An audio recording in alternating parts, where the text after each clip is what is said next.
Yo durante 20 años me dediqué a lo que yo llamaba la trinchera social, ahí en el barrio Casavalle, en Montevideo, que es el barrio con mayor índices de pobreza y de violencia.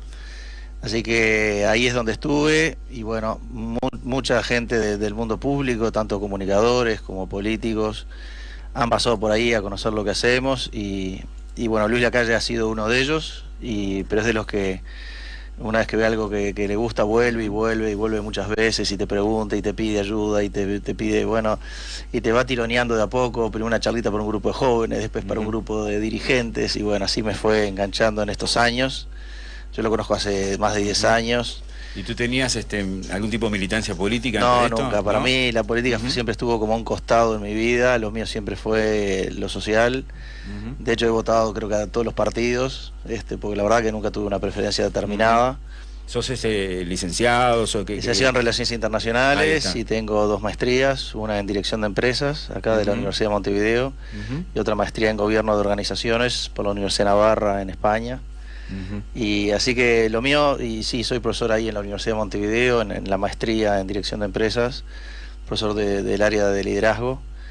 Pero lo mío siempre estuvo ahí basculando entre Casavalle y el Parque Valle, como le digo, entre los máster en Dirección de Empresas, que son gente que está para el mundo de la empresa y la plata, y el mundo de Casavalle, que es un mundo lleno de desafíos, con muchísimos problemas.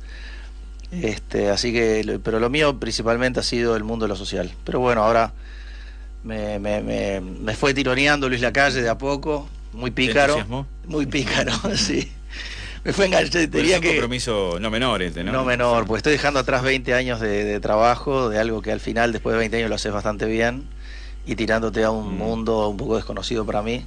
¿Lo pensaste mucho a esto? Muchísimo. Porque me imagino que es un paso que en la vida de toda persona, ¿no? Sí. Porque uno, bueno, piensa en los desafíos, ¿no? Y también piensa en lo que de un lado y del otro siempre se puede estar especulando o señalando, ¿no? Sí, tal cual. Y lo pensé mucho y él tironeó mucho. Al final me convenció, tal vez que en un momento cuando me dijo, Pablo, y si en vez de ayudar a miles empezás a ayudar a millones. Y la verdad que eso como que me golpeó en pensar, sí, la verdad que si este trabajo, lo que hemos logrado desarrollar acá, que en definitiva lo que él vio ahí es un proceso de mejora social, es decir, más allá que es un centro educativo y la educación ha sido el vehículo y también la capacitación laboral, pero lo que vio es un barrio poniéndose de pie, la gente saliendo adelante por su propio esfuerzo, con trabajo, con ganas, con sentido de pertenencia, con el lugar. Fíjate que el año pasado, después de 20 años, ¿no? Pero el año pasado pudimos decir, bueno, vamos a sacar todas las rejas del edificio. Sacamos 70 rejas de las ventanas y de las puertas. Contémosle a la gente, estamos hablando de Los Pinos. Los Pinos. Los Pinos que contextualizarnos bien, ¿no? Ahí sí. Es una obra que nació a partir de la realidad de ese barrio, ¿no? Tal cual. Nacimos arriba de un basural, un terreno muy grande donde los recicladores que traían basura del centro reciclaban ahí, dejaban lo que no les servía. Eso fue lo que nos donaron hace 20 años y bueno, y ahí empezamos con voluntarios, con un montón de gente a limpiar. Después, por supuesto, conseguimos ya un poco de máquinas del ejército que venían y nos ayudaron.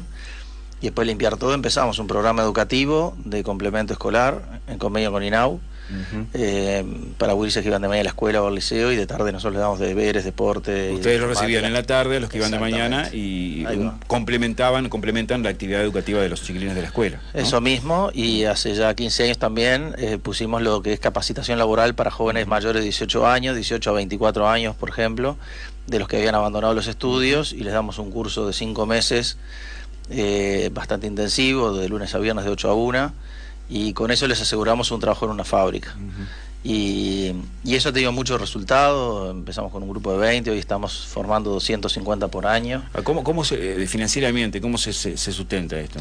Esto, hay un gran aporte del Estado, el convenio con INAU para lo que es los programas de complemento escolar, y después el Instituto Nacional de Empleo, el INAFOP, para lo que es capacitación laboral. Y después también recibimos donaciones, que estamos en la lista que el Parlamento aprobó, de aquellas instituciones que pueden recibir donaciones y las empresas que donan descuentan de impuestos el 80%. Esa parte nosotros la consideramos también un aporte estatal, y entonces si sumamos todo, el 70% de nuestros ingresos provienen del Estado y el 30% de particulares, empresas, fundaciones. Así que ha sido un trabajo de muchos años, de construir, de acumular. Yo lo que veo es que tal vez uno de los grandes aciertos fue haber complementado con la capacitación laboral, porque a veces tú formás los gurises, pero después cuando van volviendo para casa en la esquina se encuentran los jóvenes que no tienen nada que hacer, y entonces tal vez todo lo que aprendieron contigo antes de llegar a casa ya lo perdieron, porque se ven el ejemplo en la esquina, tomando vino, no haciendo nada, de los jóvenes que para cualquier niño son sus ídolos en el barrio, ¿no? Y entonces nosotros ahí dijimos, bueno, vamos a empezar a robarle gente a la esquina. Y con estos cursos de capacitación realmente lo fuimos logrando. Al principio vas captando a los que están ahí porque no tienen otra cosa que hacer, pero como están bobeando. Pero después ya empezás a captar lo que nosotros llamamos el núcleo duro. Aquellos que dicen que sí están en la mala, que están cometiendo delitos, que han tomado como opción vivir de lo ajeno. Y de esos hemos ya captado y formado un montón, y los hemos colocado en empresas a trabajar, incluso gurises homicidas, gurises que incluso el año pasado tuvimos un chico que era sicario, así que cobró para matar a otro. Estuvo unos cuantos ¿Con qué años. realidad yo estoy tratando de... Uno se imagina si ustedes se enfrentan allí, ¿no? Trabajar con esos chiquilines que, digo, deben de tener un equipo multidisciplinario muy importante para... Claro. Un trabajo de contención, después todo la educación, la reinserción. Sí, es así, pero ¿sabes otra cosa que nos sirvió mucho? Que con los años, claro, cuando llevas 20 años ya muchos de esos gurises, o algunos, mejor dicho, lograron estudiar, lograron superarse, hicieron cursos y los volvés a contratar como profesores. Entonces, ese es el gurí, ese es el profesor que más convence. Porque estoy pensando ahora en un muchacho de Rivera, que llegó con 18 años a Montevideo, al asentamiento que tenemos pegado. Nosotros estamos todos rodeados de asentamientos, y llegó al asentamiento 1 de Mayo, donde su hermana tenía un ranchito de chapa. Se metió ahí, empezó a hacer el curso con nosotros. A los 5 meses lo colocamos a trabajar en una metalúrgica grande. Trabajó como 7, 8 años y a la vez estudiaba de noche en UTU, técnico en electrotecnia. Terminó y después hizo cursos de programación PLC, que es una cosa bastante sofisticada de todo lo que es el circuito que maneja los procesos industriales. Y entonces después puso una empresa propia para hacer instalaciones en las fábricas, y hoy lo tenemos de profesor. Entonces ese es súper convincente de que vos vas a poder salir adelante, porque es igualito a vos, o peor, como él le dice, vos seguís viviendo con tus padres. Bueno, yo a los 18 años me fui de mis padres a 500 kilómetros de acá y me vine a un rancho de chapa acá al lado. Ahora el asentamiento 1 de Mayo está un poco mejor, pero en ese momento eran solo ranchitos. Y entonces no me vas a decir que vos la tenés difícil. Yo la tuve mucho más difícil que vos. Entonces ahí es cuando se vuelve tremendamente convincente, y te diría que eso, más allá de que tenemos psicólogos y gente muy técnica y bien formada, pero con el tiempo vas viendo que los que pesan mucho son esos que lograron romper el círculo del no se puede, pudieron, vuelven como docente y se vuelven referentes de verdad, ¿no? Y son el que más motiva a salir adelante. Claro. Sí, más ejemplos. Pablo, ahora, todo este trabajo, ha decidido este paso a la arena política, y ¿están trabajando en algún proyecto concreto en el Partido Nacional en este sentido? ¿Cómo se traspola eso a ese proyecto? ¿Cuál es la situación? Disculpa que te haga tantas preguntas en una, pero un poco para avanzar la situación hoy, porque el gobierno da a conocer cada tanto cifras y habla de la inserción en la educación, de que bueno, se han mejorado los números, pero existen situaciones complejas, ¿verdad? Nadie lo puede a esto disimular, pero también hay, por otro lado, un avance importante en materia de estos años, ¿no? Digo, ¿cuál es tu observación de la situación, verdad? Y en base a eso, ¿cuál es el proyecto que ustedes están trabajando? Buenísimo. Mira, digamos, Luis lo que me ha pedido son dos cosas, ¿no? Primero, que me pide que deje Los Pinos para dedicarme a tiempo completo a la campaña electoral, porque hay para cumplir dos objetivos. Uno es conocer la realidad de cada localidad, porque una cosa es haber conocido la realidad de Casaballe, y capaz que es de las más complejas que tiene el Uruguay, pero después para aplicar un plan a nivel de país hay que conocer cada localidad, y por eso estoy recorriendo todo el país. La otra semana estuve sobre todo en el norte, Artigas, Rivera y Tacuarembó, pero también estuve en Melo, en Durazno y en Minas. Anteayer estuve en San José, hoy estoy acá, y semana que viene sigo para el litoral. Cada localidad tiene una realidad muy distinta. Lo de Artigas, yo siempre decía, no, que el problema de Casaballe es que no hay Estado, el problema es que el Estado está ausente en esos barrios. Pero cuando vas a Artigas ves lo que es Estado ausente, y es mucho, mucho, mucho más grave que lo que yo puedo haber conocido en Casaballe. Casaballe, a la corta o a la larga, te mueves un poco y el Estado más o menos lo vas a encontrar. En Artigas hay una ausencia total, lo que hay sobre todo es mucha presencia municipal, como que las intendencias asumen un montón de tareas que le corresponden al gobierno nacional y al no estar presente.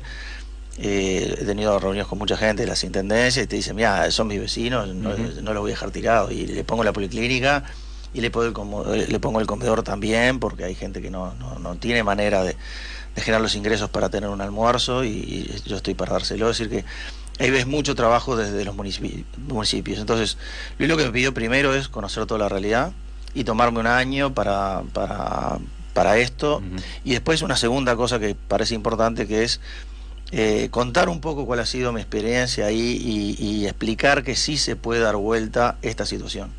Yo creo que todos vemos que hay una fractura social, hay un desgajamiento de un grupo de personas de nuestra sociedad que ya no valoran el trabajo como lo valoramos nosotros, no entienden la educación como aquello que te mete en el mundo del futuro, no respetan la propiedad ajena. Entonces es un gajo que se nos va, y lo que tenemos que hacer es volverlo a injertar en el tronco de la sociedad y que vuelvan a participar de nuestros valores y volver a tener una sociedad integrada. Entonces, el problema es que las políticas que ha aplicado el MIDES, si bien ha habido una baja de la pobreza general porque hay un crecimiento de la masa salarial, por un tema de crecimiento económico, crece la masa salarial y lógicamente mucha gente sale de la pobreza. Incluso la otra vez vi una presentación de un técnico del MIDES que mostraba que este era el principal motivo por lejos de la salida, y que lo que son las transferencias no son las que impactan finalmente en que la gente salga de la pobreza, sino que ha sido el crecimiento económico y el crecimiento sobre todo de la masa salarial. Y entonces lo que vemos es que a pesar de que ha habido un crecimiento económico y ha habido un enriquecimiento mayor, hay un tema cultural de pérdida de valores, y el MIDES, cuando ha querido aplicar políticas, se basó demasiado en las transferencias monetarias. Confió demasiado en que yo te transfiero plata y vos con esto salís de la pobreza. Y eso es lo que está visto que no ha sucedido. La gente, porque le transfieras dinero, no es que sale de la pobreza. Y ahí es donde nosotros vemos que hay como un error de concepto básico. Y es como un médico que pensara que porque te recetó unas pastillas, vos vas a hacer el tratamiento. Son dos cosas muy distintas. Una que te dé pastillas y otra que hagas el tratamiento. ¿Cuánta gente empieza y la toma 3 días, después no, que ya me siento bien y dejo de tomar, y aunque le dijeron la tenés que tomar una todos los días? ¿Cuánta gente, yo mismo tengo un tema con el sobrepeso y todo, intento y me doy cuenta que no es que me digan hace esto y me den la receta de cómo se hace, es que después hay un tema interno de cada uno que tenés que estar convencido, tenés que tener una motivación especial. Entonces lo mismo es con el tema de la pobreza. La pobreza, porque te hagan transferencias económicas, es como la pastilla, es una base, pero no alcanza ni de cerca. Tiene que haber alguien que te empuje, que te convenza, que esté atrás tuyo, que te apoye.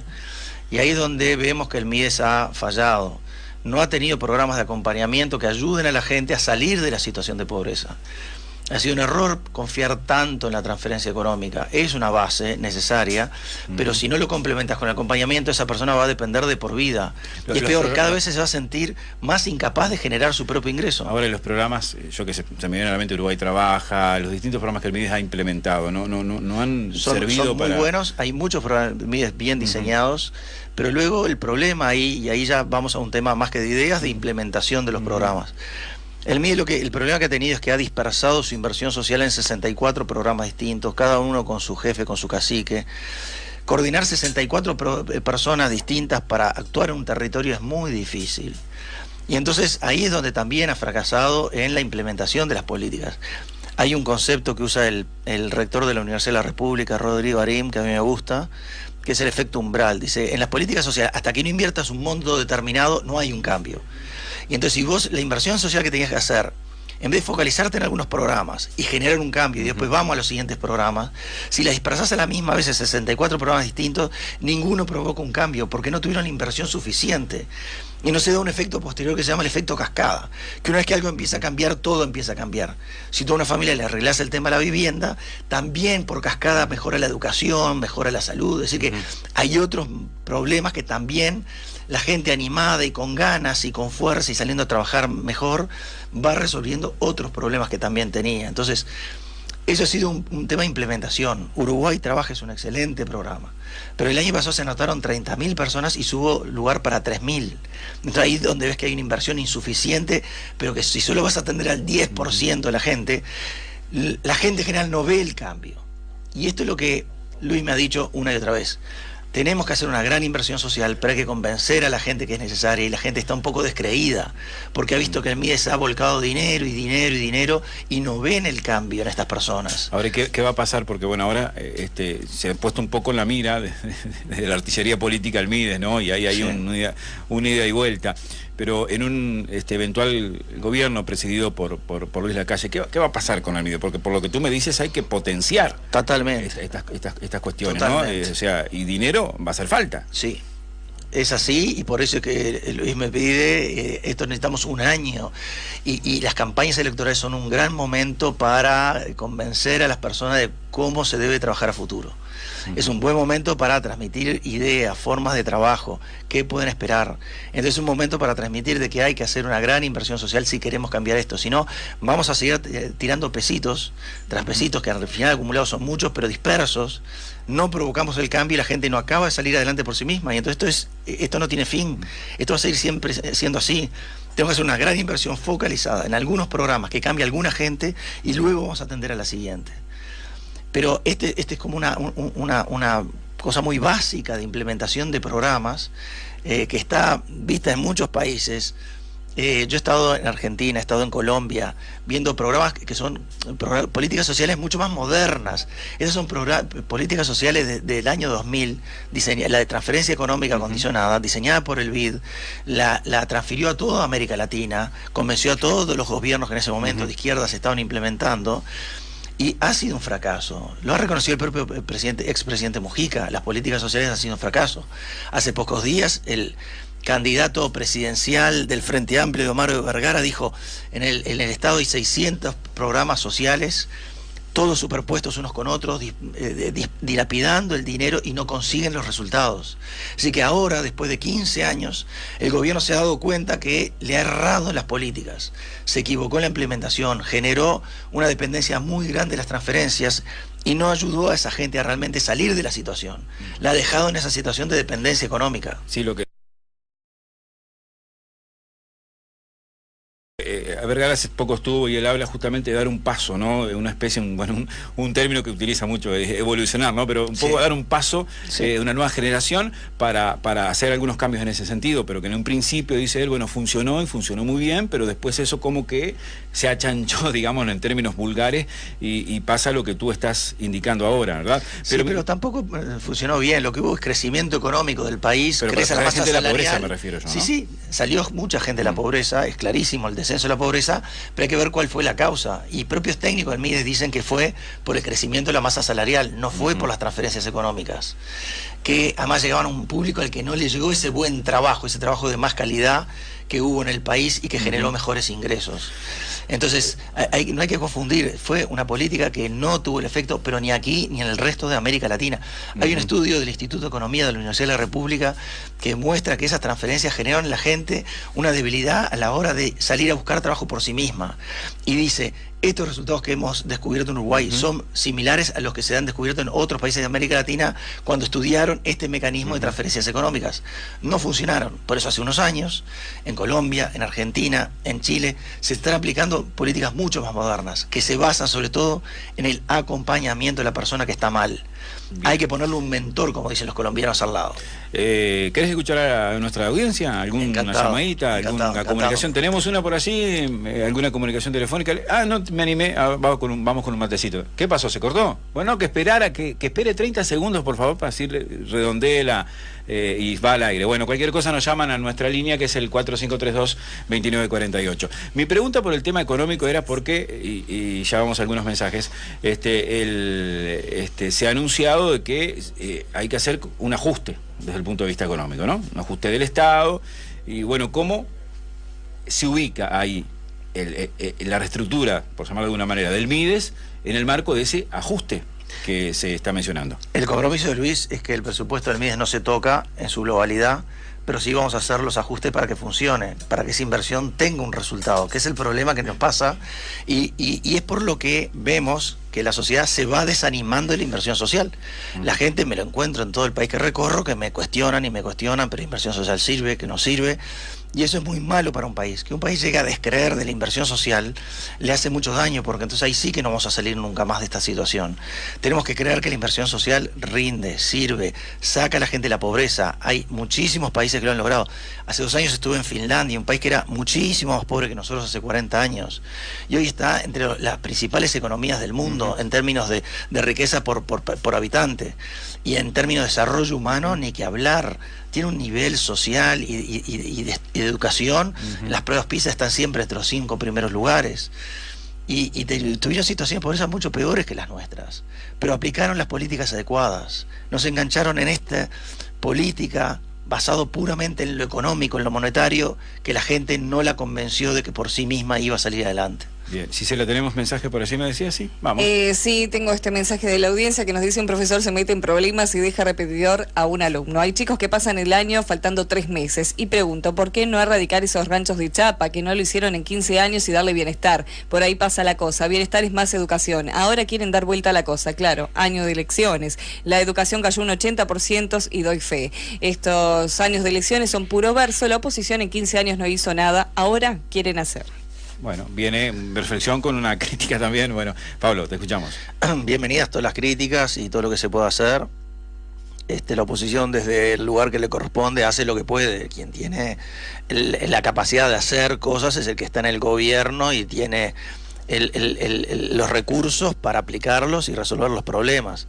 La oposición lo que puede hacer es señalar cuáles son para la oposición mejores soluciones que las que se están aplicando para convencer a la ciudadanía, que es en lo que estoy ahora, de que hay que hacer un cambio de rumbo en las políticas si queremos conseguir resultados.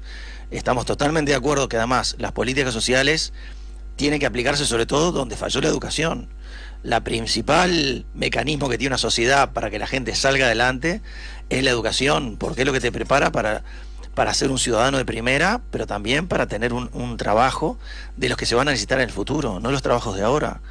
Y entonces, si la educación falla, obvio, después esas personas no acceden a tener un ingreso digno, y al no tener un ingreso digno debe venir el Estado a ayudarla a sobreponerse a ese momento, darle un empujón y que se vuelva a enganchar. Pero 100% de acuerdo con la persona que manda este mensaje de que la educación es la base de todas las políticas sociales, es la que viene antes de cualquier otra. Y ahí es donde Uruguay también tiene un problema, ¿no? Los resultados educativos medidos por donde se los quiera medir. Pruebas TERS en primaria, que es a nivel de América Latina, pruebas PISA a nivel de secundaria, que son pruebas más internacionales. Por donde los mire, Uruguay ha ido cayendo y cayendo y cayendo en su nivel, y realmente es una cosa que todos sufrimos, pues siempre estuvimos orgullosos de tener el país más educado de América Latina. Y ahora Chile, en todos los aspectos, nos ha pasado por arriba. ¿Alguno más? Sí. Las cifras del gobierno con respecto a la educación son mentira. Los maestros tienen la orden de no dejar repetidores. Los tienen que pasar sin diferenciar letras de números. Lo que realiza este señor lo tendría que realizar el Estado, no un privado. Eso es la verdadera inclusión, no lo que nos quieren vender. Mis felicitaciones a Pablo. Saludos, Andrés. A mí me cuesta creer eso de la orden, que lo he escuchado varias veces, porque también en esto hay mucho mito, ¿no? Y a veces eso se va multiplicando, porque está bueno debatir estos temas, pero debatamos los temas con la realidad, con lo que realmente pasa. Y eso que dice el oyente, dice, sí, tienen la orden de pasarlos. Digámosle, no es así.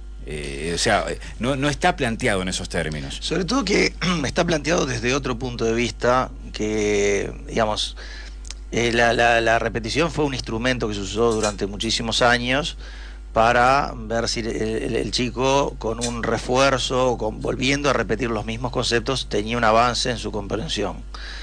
Los estudios de últimos años muestran que no es el mejor instrumento que se puede aplicar, que es mejor aplicarlo cada tantos tramos. Por ejemplo, decir primero, segundo y tercero, y si en tercero no avanzó, ahí recién repetir. ¿Por qué?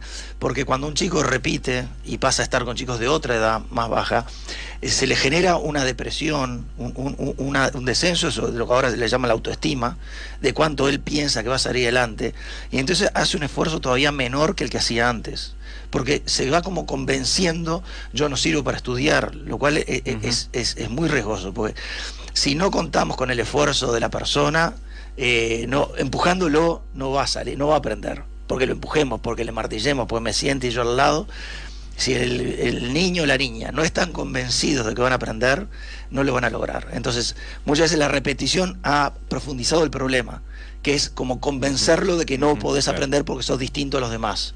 Entonces, a veces conviene dejar que transcurran 2, 3 años por lo menos, y si después no llegó a un nivel, ahí que haya una repetición. En Finlandia, la repetición reciente la hacen en tercero de liceo.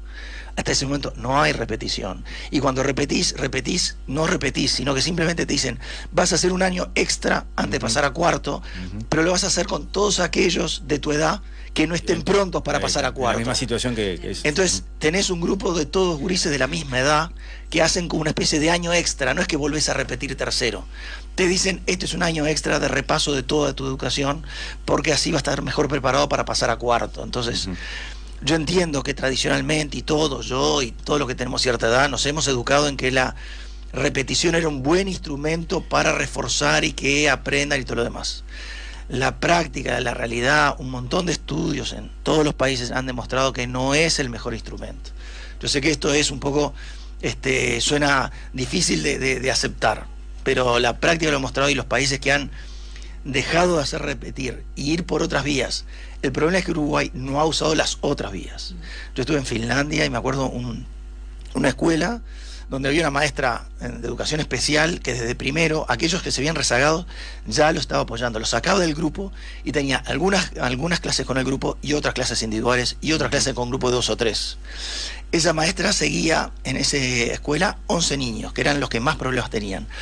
Pero lo hacen para que el niño no pierda el ritmo de su grupo. Pero la clave es que tenga un grupo de referencia con los que... Y por eso quiere ir a la escuela, porque tiene sus amigos, no sé qué. El chico lo hace repetir, ya no quiere ir a la escuela porque va con gurises que no son sus amigos. Ahí hay como una suerte de bullying, ¿no? Si se quiere, una discriminación.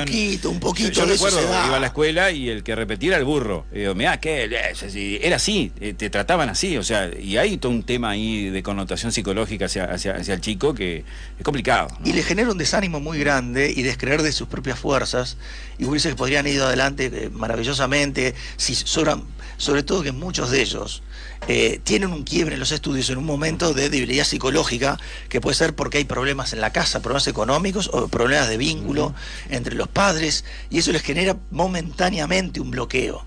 Entonces, que en segundo de escuela momentáneamente no aprendió todo lo de segundo, no pasa nada. Que pase a tercero, que capaz que ahí ya logró sobrepasar ese momento de depresión y aprende lo de tercero y lo de segundo a la misma vez. No es que si no aprendiste lo de segundo, entonces lo tercero no lo vas a aprender. Eso no es cierto. Lo podés aprender. Entonces no hay que, porque tengas un bache, un momento en la vida, condenarte a quedar rezagado y pensando que vos no sos bueno. Que no sos capaz. Cuando sos bueno y pasaste un momento de bajón, de depresión profunda que puede pasar un niño, y no hay que agravar haciendo repetir agravamos más el problema en vez de solucionar. Yo en Finlandia realmente cambié muchas ideas que tenía. Yo también era de estas ideas, pero ahí realmente ves una sociedad que logró aplicar otras medidas. Es como lo que decía, así como la transferencia económica no fue la mejor medida para sacar a la gente de la pobreza, la repetición no es la mejor medida para que la gente aprenda más. Y otra cosa que aprendí, yo era muy amigo de que la gente, cuando vos decís quién es el mejor de la clase y el segundo, la gente hace un esfuerzo adicional. Y ahí me dijeron, es verdad. Cuando tú ranqueas a la gente, los que están en los primeros 10 lugares hacen un esfuerzo muy adicional para ir avanzando. El problema es que los 10 siguientes se desaniman porque perdieron, se sienten que son los peores y se te desenganchan de la educación. Entonces, lo que ganás con el esfuerzo mayor no compensa lo que perdés con los de la cola, que se te desenganchan y tiran para abajo de todo el grupo. Y entonces ahí te dicen, no hagas ranking. No hagas ranking de gurises. De los tantos mejores, del premiar a este, premiar al otro, que hoy hay muchas instituciones que eso lo siguen aplicando en el país. Es un tema cultural muy arraigado, si se quiere, ¿no? No pasa nada premiar a 1, 2 o 3 y destacar, y si sobre todo si también destacás al mejor compañero y destacás otras cosas. Otras cualidades. Si destacás otras cualidades, si destacás una variedad de cualidades y le querés dar un premio a uno que fue brillante en matemáticas, brillante. Pero no hagas ranking, no publiques, no les muestres, no le digas vos estás entre los 5 mejores y ustedes son entre los 10 peores, porque el daño que provocas a esos 10 peores tira abajo de toda la clase junta. Y también nos quedan pocos minutos, pero esto me lleva a otra pregunta. ¿Hay algún otro mensaje? Sí, rapidito, a ver, para el amigo. Estamos con Pablo Bartol, estamos hablando, es especialista en políticas sociales. La verdad que estas charlas nos entusiasman mucho porque estamos hablando desde lo técnico, ¿no? Un poco tratando de dejar de lado lo estrictamente político en un tema de inicio de campaña que va a ser difícil, ¿no? Pero estas charlas son muy, muy interesantes. La audiencia nos consulta ahora, ¿se acuerdan de las políticas sociales? Y antes de los gobiernos frentistas no se acordaron, si ganan ellos, se terminan más políticas sociales, como hizo Macri. Un abrazo, Jorge, nos dice en este mensaje. Mi esposo es profesor de UTO, este año tomó 20 horas en electricidad, la mitad del año pasado, todos los profesores de esta materia igual. Los profesores son exigidos a pasar los alumnos. A mi esposo le bajaron el puntaje por dejar alumnos a examen hace 2 años. Otro mensaje de la audiencia, preguntarle qué van a hacer con los salarios de diputados, senadores, ministros, partidas de prensa, envíos a comisión, que va a haber alguna cancelación y rebaja de algunas cosas, porque la plata en salarios y despilfarro puede eliminar ranchos de chapa. ¿No? Sí, es un tema que en realidad no es para Pablo, porque bueno, no viene por ese lado. No, recién me estoy metiendo en algún momento tendré que responder también, porque ya seré como un político más. Sí. De momento recién me estoy introduciendo en el mundo político, vengo de la trinchera social, con lo cual puedo responder más por lo otro. La primera pregunta me interesó, esa especie de cuco de que vamos a ver, primero, que como que el Frente Amplio inventó las políticas sociales. Uruguay fue un país súper integrado, distinto de toda América Latina por lejos, por la calidad de sus políticas sociales. Esta fue la gran tradición uruguaya. No vino el Frente Amplio a inventar las políticas sociales. Por algo éramos el país más integrado de América Latina, y por algo, después de 15 años Frente Amplio, hemos caído tanto. Es decir, que ni magos para inventar una cosa, ni desastre para la otra. Y después, estar creando cucos que van a cortar todo eso, por algo, y hay que imaginarse, ¿no? Un candidato a presidencial puede tirar 2, 3 nombres, sus posibles ministros, y si tira más, parece que está vendiendo la piel del oso antes de cazarlo, ¿no? Y entonces, y normalmente nombran gente lustrosa que los levante a ellos, como fulano, ministro de Relaciones Exteriores, entonces levantan el candidato que tenga tremendo ministro de Relaciones Exteriores. Entonces, que la calle se haya quemado una de esas 3 cartas que tenía en el área social y ha dicho, Pablo Bartol va a ser mi ministro del Mides, muestra la centralidad que va a tener en su gobierno las políticas sociales, porque si no, no apuesta esta carta, y no apuesta a pedirme que trabaje un año antes preparando el plan de trabajo, conociendo la realidad del país y convenciendo a la gente de que vamos a hacer una gran inversión social. No tendría sentido todo este esfuerzo si no es porque vamos a hacer una gran inversión social, porque es la base de que el país crezca. Si no hacemos esta inversión y sacamos un montón de gente que se nos está desenganchando de la sociedad, si no la incorporamos, no vamos a poder crecer como sociedad.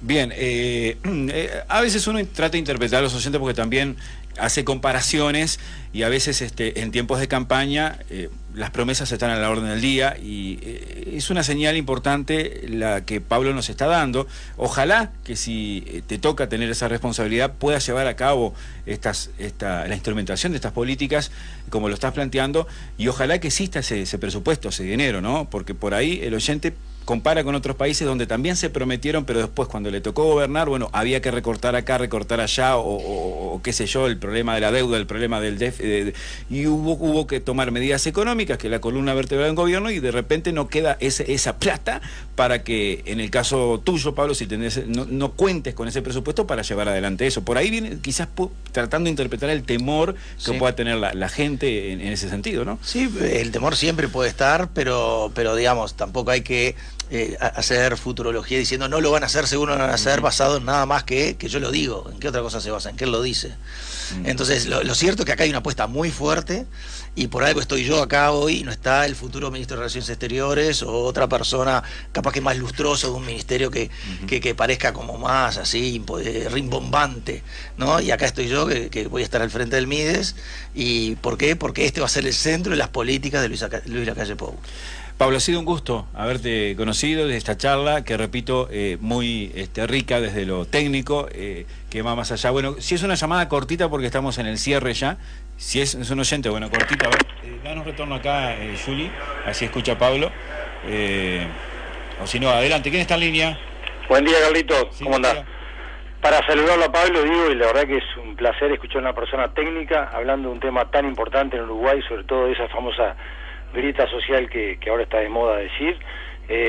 Como él lo dijo, me parece que está bárbaro el tema de la plata. La plata en Uruguay siempre estuvo, lo que pasa que a veces, como en tantas áreas del Estado, se gasta mal. Entonces la idea es tratar de gastarla bien, como él dijo, si hay muchos planes, tratar de hacer que haya menos planes y que sea más efectivo. O sea que la verdad que lo felicito porque es un técnico y que le va a venir muy bien a nuestro país.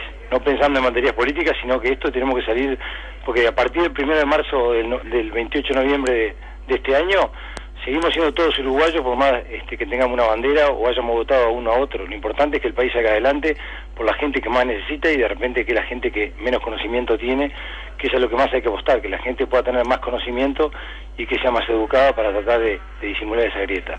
Te agradezco y la verdad que le deseo el mayor augurio y bueno, que tenga la suerte que todos pensamos que va a tener.